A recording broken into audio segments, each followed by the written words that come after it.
período chuvoso, soa o alarme contra possíveis surtos de arboviroses. O desafio é grande: conter o aumento esperado nos casos de dengue, zika e chikungunya. Para os gestores, a capacitação das equipes é a principal arma contra surtos. O Estação SUS traz uma retrospectiva em 4 episódios focada em estratégias de vigilância para apoiar gestores e profissionais de saúde em todo o país no combate às arboviroses.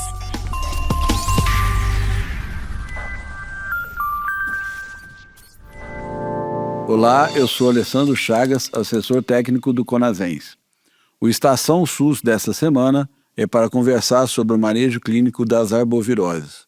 Comigo no estúdio, Cleonice Godóis, enfermeira especialista em gestão da clínica, e o médico André Ribas Freitas, professor de epidemiologia da Faculdade São Leopoldo Mandique de Campinas. Muito obrigado, Cleonice. Obrigado, André, pela gentileza do tempo de vocês aqui hoje. É um prazer estar aqui com você. Muito bom estar aqui com vocês. Bom, eu queria começar a gente falando do manejo clínico da dengue. Pode começar, Cleonice. Bom, eu sou enfermeira da atenção primária e a gente tem que começar falando do manejo clínico da dengue como a atenção primária é a primeira porta do SUS, a primeira porta que esse paciente vai procurar, visto que as unidades básicas de saúde estão ali no território mais próximo da casa desse indivíduo. Então, os primeiros sinais e sintomas, a população deve procurar, assim, a unidade básica de saúde.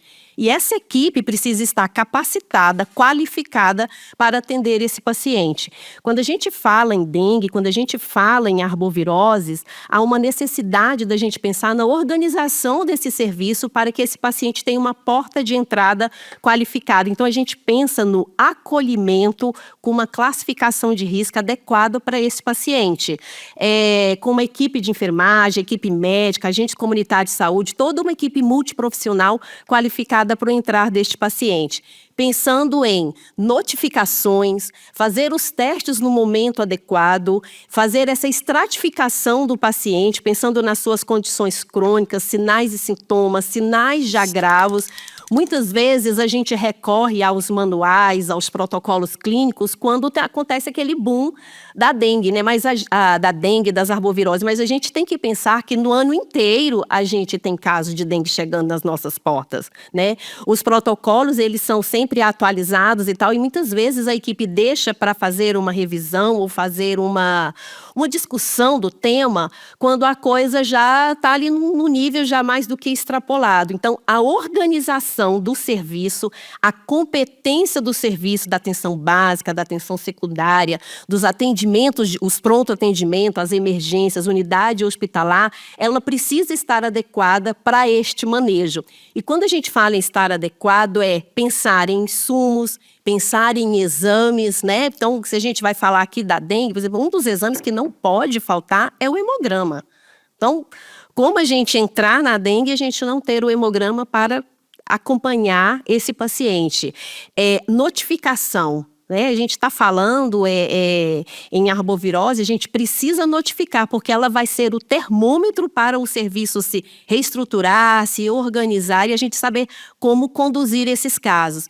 Então, assim, eu deixo essa minha fala inicial, quando a gente fala em manejo, na preparação, na organização desses serviços, a começar pela atenção primária, mas não esquecer do fluxo, do caminhar desse paciente na rede, porque tem as competências de cada serviço, né? A gente tem que pensar em cidades, em unidades básicas de saúde que estão grandes de centros urbanos, que estão distantes aí de laboratórios, como que deve ser feito este exame, como que a unidade, como o município deve se organizar, deve se estruturar em transporte, em insumos e tal, para que tenha a coleta do sangue desse paciente e que esse resultado do exame saia em tempo hábil para que a equipe tome conduta. Então, assim, essa seria a minha fala inicial para a gente tocar aqui o nosso papo sobre arboviroses. André?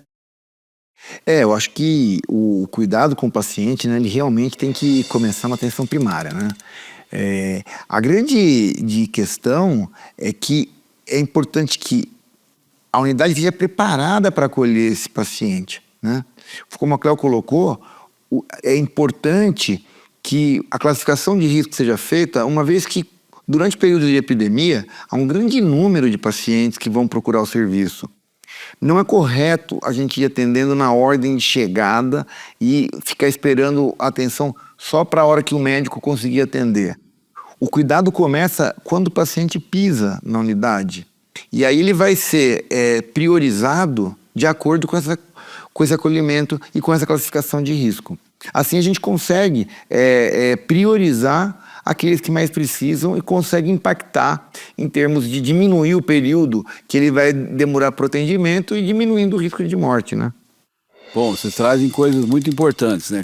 A CLEO foca muito na questão da organização do serviço, independente do porte de município e de onde está esse serviço de atenção básica, né? Que é o que está mais perto da população e o que está mais difundido, principalmente nos municípios menores, né? A maioria dos municípios menores tem uma cobertura, talvez a maioria é 100% de cobertura de atenção básica. Então esse foco é importante de como se organiza, e o André traz a questão também da prioridade. Não é a chegada, a prioridade é o manejo, né, do se avaliar o risco.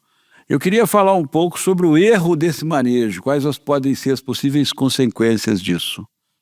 Complementando até o que o doutor André colocou, esse acolhimento, essa classificação de risco e não ficar por conta do horário que o paciente chega, né?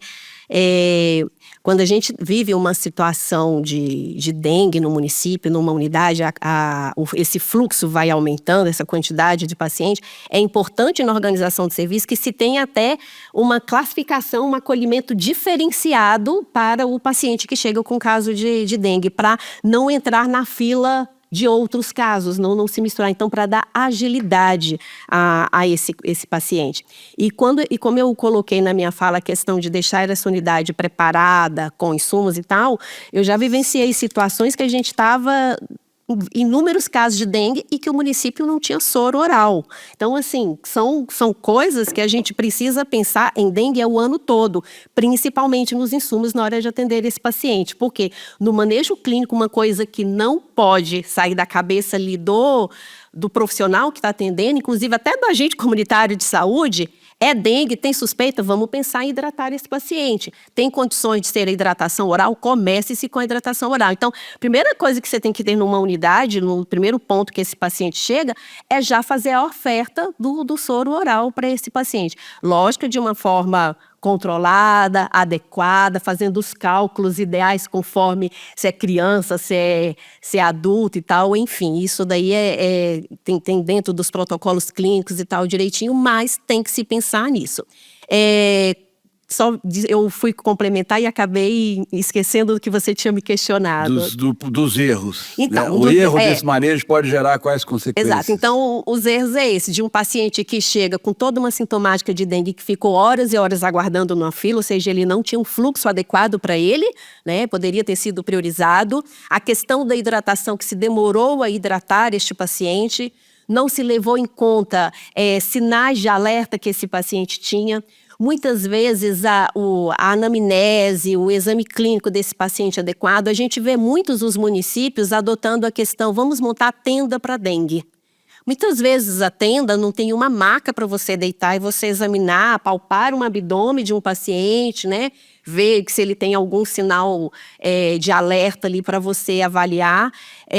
Não se tem condições de verificar a pressão, por exemplo. É ideal que se verifique a pressão sentada, a pressão deitada, a pressão em pé, para a gente ver se está tendo algum outro sinal de alerta. E então, aonde se atende esse paciente em locais inadequados, esses sinais básicos, esses sinais de alerta podem passar despercebidos. E nesse momento é que a gente perde o paciente ou que o paciente se agrava, porque a maioria dos pacientes que entram pela porta de uma unidade básica de saúde, ele é um paciente do grupo A, no máximo ali um grupo B, que você iria tratar com uma hidratação oral ou alguma situação de uma hidratação venosa, uma etapa mais rápida, poderia estar liberando esse paciente para acompanhamento no domicílio com um retorno a cada 24, 48 horas, a depender do caso de cada paciente, e pouquíssimos os casos necessitar de fato de uma internação. Só que é isso, você perde esse paciente porque você demorou a hidratar, porque ele ficou muito tempo aguardando a vez dele para ele ser avaliado, o exame que não tinha, né, para ver um outro sinal ali de alerta, que não tinha, que não estava disponível, ou que se solicitou e esse exame, o resultado só vai sair no dia seguinte. Então, você perde o time de avaliar esse paciente, de evitar uma complicação. E conforme também os protocolos colocam, a gente ficar atento, né, às comorbidades, à situação do paciente. É uma puérpera, é uma gestante, é um idoso, tem uma comorbidade, mas é uma comorbidade, por exemplo, que está controlado ou está descontrolado? É diferente. É um paciente que ele é hipertenso, mas ele tem uma hipertensão que está controlada, está direitinho, mas é um outro que é hipertenso e que ele está completamente descompensado. Então, são situações que a equipe precisa estar atenta ali no dia a dia, e isso é importante para você não perder o paciente e evitar encher lá a internação, o hospital, os pronto atendimento com casos que poderiam ser evitáveis ali na atenção primária. André, vamos passar um pouco por essas questões de possíveis erros? Eu acho que é muito importante, né? Que ela traz uma série de contribuições aí para a discussão que eu acho que são fundamentais, né? Essa questão do resultado do hemograma, né? Principalmente o hemograma simplificado, né? HB, HT, contagem global de leucócitos e plaquetas, né? O monitoramento, de fato, que é mais importante é o hematócrito, né? Então, quando a gente está trabalhando durante uma epidemia, a gente vai querer ter maior resolutividade, né? E o tempo de resposta desse exame é uma coisa muito importante. E justamente pelo fato de que ele não é um exame que ele é muito dinâmico. A ideia é que a gente consiga, num paciente que está em observação, a gente consiga ver o resultado no mesmo dia, né? Se demorar muito o resultado, acaba perdendo a importância de se ter aquele resultado. Uma outra questão que eu acho que é bastante importante, que já foi colocada, mas a gente tem que reforçar, é essa questão da hidratação, né? A hidratação, num paciente com suspeita de arbovirose, ela é o ponto-chave de tudo que a gente vai conseguir mudar em termos de mortalidade. Está muito bem demonstrado já que a introdução da hidratação oral diminui o risco de necessidade de internação e diminui o risco de mortalidade. Agora, um paciente que ele é internado, né, ele vai ter que receber uma hidratação venosa. Se ele for internado é porque tem algum tipo de descompensação ou algum sinal de alarme. Então, ele vai ter que ser cuidado e essa hidratação ela vai ter que ser muito bem monitorada. Quando a gente está falando de hidratação num paciente com dengue, a gente está falando de grandes volumes que vão ser hidratados, só que vão ser infundidos. Só que a gente tem que avaliar para ver se essa hidratação também não está sobrecarregando, né, o aparelho circulatório. Os pacientes que estão sendo submetidos a uma hidratação venosa, eles têm que, a cada fase de hidratação, tem que ser reavaliados. Ausculta pulmonar, para quê? Para ver se não está tendo estertoração, né? Ou seja, para ver se não está sendo uma sobrecarga, né, de líquidos. Isso não é tão complicado. Tem que ver se há necessidade. Tem que ver como que está a pressão arterial. Se ele está tendo uma normalização da pressão arterial, né? A urina, está urinando. Enfim, esse monitoramento da hidratação, ele é fundamental para que a gente também não exceda a hidratação necessária e cause uma heterogenia, que também é um problema que algumas vezes acontece. Não é infrequente você ter pacientes que evoluem para óbito porque foram hiperidratados, ou seja, a quantidade de líquido que foi infundida foi acima do que era o adequado. E isso é importante, né? Porque a gente é água, mas a água também em excesso pode descompensar o aparelho circulatório, principalmente alguns pacientes que podem ter miocardite. E lembrando que a gente tem em várias regiões do país circulação conjunta de dengue e chikungunya. Considerando que os pacientes com chikungunya têm um risco bastante mais alto, tanto de fazer miocardite, né, que pode levar à insuficiência cardíaca, e também inflamação no pulmão, que também pode facilitar um edema pulmonar, a gente tem que cuidar para ver se essa hidratação não está sendo em excesso. Então, a questão da hidratação é um ponto chave se a gente quiser diminuir a mortalidade por dengue e também evitar a iatrogenia, né? A mortalidade desnecessária, que é quando a gente está fazendo um tratamento desnecessário, aí, uma hiperidratação no caso da dengue, uma hidratação que seria até contraindicada em alguns casos de miocardite ou de alguma descompensação respiratória em um paciente inflamado. Bom, então eu acho que é importante a gente fazer alguns recortes, né? É muito mais importante do que fazer algumas coisas como tendas e outras coisas mais.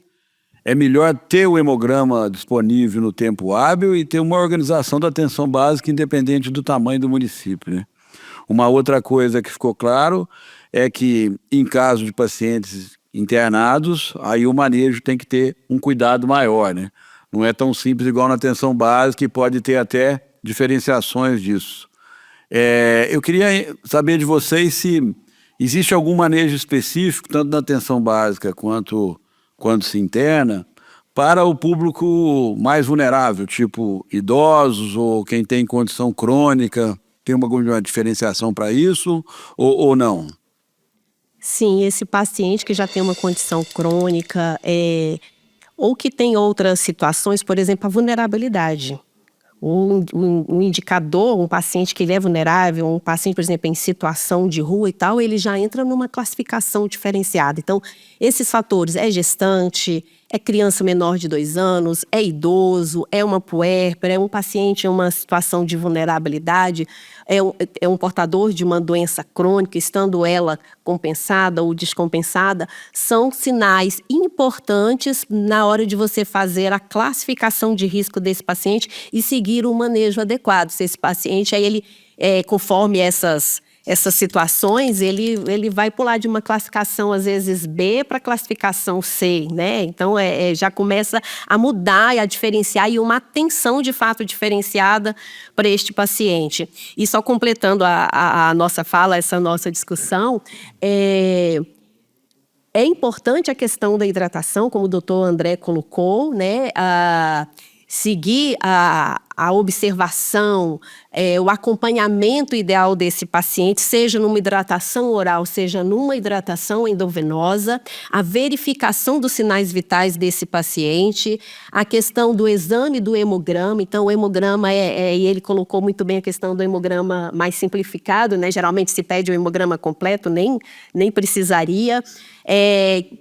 Aparelho de pressão, muitas vezes a gente vê nas unidades básicas a falta desse insumo, desse equipamento. Então, assim, quando a gente fala na organização do serviço, a gente tem que pensar, temos soro para hidratar, soro venoso, soro oral, temos aparelho de PA, temos uma cadeira para colocar esse paciente sentado e receber ali uma hidratação na unidade básica de saúde mesmo. Então, assim, é idoso, é gestante, é de outro grupo, né, mais vulnerável, sim, isso é importante para a gente classificar esse paciente e fazer um manejo adequado. Mas a gente precisa de ter esse aparato que, independente do grupo que esse paciente seja, a gente precisa estar preparado para não deixar esse paciente se agravar. Então, ter um acolhimento com equipe adequada, ter um espaço ou fluxo adequado para esse paciente chegar mais rápido nessa equipe, cadeira e insumos para ele ser hidratado, independente se é hidratação venosa ou oral, ter o exame, o hemograma, que chegue em tempo hábil esse resultado e não pedir para você ver o paciente em 24, 48 horas com o resultado desse hemograma, você já perdeu ali o tempo de fazer uma avaliação e às vezes tomar até uma conduta desse paciente. Ter um transporte adequado também, né? A gente tem que falar de um transporte sanitário adequado para muitas vezes ter que transportar esse paciente de unidade básica de saúde até o nível de um pronto atendimento ou de uma internação, né? Então, esses fluxos, essas condições, os municípios precisam estar preparados no decorrer do ano, porque muitas vezes se espera chegar no período aí de janeiro, né, em fevereiro, onde está tendo aquele maior boom, para poder começar a pensar nesses insumos, nesses fluxos, nessas condições. Então, a gente precisa estar atento o ano inteiro em relação a esses temas. Doutor André? Olha, eu acho que essa questão da logística, ela é fundamental mesmo, né? Tem uma frase do Dr. Eric Martinez, cubano, né, que teve muito aqui no Brasil, já tive também com ele lá em Cuba e tudo. Tem um dos trabalhos dele lá sobre dengue, né? Ele é um grande estudioso. Ele fala que um bom gestor em saúde consegue salvar um número muito maior de vidas durante uma epidemia de dengue do que os médicos intensivistas, né? E isso a gente tem que pensar para nortear o nosso trabalho, ou seja, essa questão da velocidade com que é acolhido o paciente, a importância de você acolher ele próximo ao domicílio, porque ali ele vai ter que retornar várias vezes e vai ter que ser monitorado durante todo o período, né? Alguns pacientes vão ter que voltar diariamente. Se tiver um acolhimento adequado, ele consegue retornar. Agora, se tiver que esperar 5 horas toda vez que ele tiver que retornar, com certeza ele não vai conseguir ser reavaliado diariamente e isso vai comprometer o desfecho. Então toda essa questão da logística, do tempo de resultado de exame, a disponibilidade de hidratação tanto oral como hidratação venosa e esses fluxos todos, eles são fundamentais para que aquele grande volume de pacientes seja atendido da maneira adequada, né? Quanto à questão dos pacientes com comorbidades, né? Pacientes que têm vulnerabilidade, etc., acho que de maneira geral a gente vai ter que individualizar o tratamento, né? Um paciente que tem, por exemplo, insuficiência cardíaca, obviamente que ele não vai poder ser hidratado da mesma forma. Um paciente que tem insuficiência renal não vai poder tomar a mesma hidratação, né, que a população em geral. Então a gente vai ter que cuidar disso, né? Sabendo, logicamente, que até a hipertensão e o diabetes, que são doenças muito mais frequentes, eles também vão levar o paciente a um risco maior de agravamento, mas eles podem fazer o conjunto do tratamento da mesma forma que o restante, né? A hidratação, que é o mais importante, mas eles vão ter que monitorar, ter um monitoramento mais contínuo. Então eles vão ter que retornar diariamente para uma reavaliação. E isso, com certeza, a gente vai ter que comunicar adequadamente para o paciente. E a unidade tem que se preparar para receber esse paciente no retorno do monitoramento. Então, algumas estratégias interessantes são de que o paciente já tem uma avaliação inicial, ele não pega a mesma fila do que o paciente que vai ser analisado desde o início, né? Então, a gente tem que ter logísticas para que tentem otimizar esse atendimento, porque no retorno o paciente vai ser fundamentalmente avaliado a pressão arterial em 2 posições, né? Ver se está com pulso, temperatura né, compatíveis, né? Se não está com muito taquicardia, enfim. Vai ter que ser uma avaliação mais objetiva, voltada para as complicações mais frequentes, né? Então é muito importante que a gente consiga fazer essa organização para que esse fluxo viabilize o retorno desse paciente o quanto que for necessário. Senão o paciente pode não voltar, ficar em casa, ter um agravamento e tudo mais. E o mais importante, né? A gente tem que comunicar para o paciente sobre sinais de alarme. Ele tem que saber qual o momento que ele tem que voltar imediatamente para o hospital. São quando ele tiver sinais de alarme, que são sinais de que ele pode estar entrando em choque. Quais são esses? Vômitos repetidos, dor abdominal muito intensa, sangramento em mucosas são considerados sinais de alarme, porque aquilo lá pode estar acontecendo também no tubo digestivo, tá certo? Tontura, que pode ser um reflexo dele estar com uma hipotensão, né? Hipotensão postural, né? Como já foi dito, mas às vezes ele não consegue ter o esfígmo em casa, o que ele vai sentir vai ser uma tontura. E parada de urinar, né? Ele fica um dia sem urinar, quer dizer que ele pode estar desidratando. Então, esses sinais de alarme têm que ser comunicados para o paciente, para ele voltar imediatamente para o serviço e avisar, olha, eu tenho essa situação assim, e o serviço tem que acolher ele, obviamente, que de maneira imediata. Interessante que a organização do serviço e a comunicação com o paciente são primordiais no manejo das arboviroses. São fundamentais, principalmente porque a gente vai ter um volume muito grande de pacientes e são pacientes que vão precisar ser reavaliados. São pacientes que muitas vezes podem fazer até uma hipotensão, não perceber que está hipotenso e se agravar desnecessariamente. né? A gente tem que monitorar de maneira bastante próxima esses pacientes, né? Então, eu acho que essa questão da comunicação com o paciente e a organização da assistência são 2 pontos-chave para a gente poder ser bem-sucedido no enfrentamento das epidemias de arbovirose. Esse paciente que vai retornar, ele já tem que ser calculado, considerado ali pela equipe como uma demanda programada. Já é um quantitativo X de paciente que eu já aguardo receber no dia seguinte, independente daquele que vai procurar a unidade básica de saúde pela primeira vez e vai entrar com uma demanda espontânea. Então, a equipe precisa estar organizada e já aguardando esse quantitativo do paciente que já vem programado.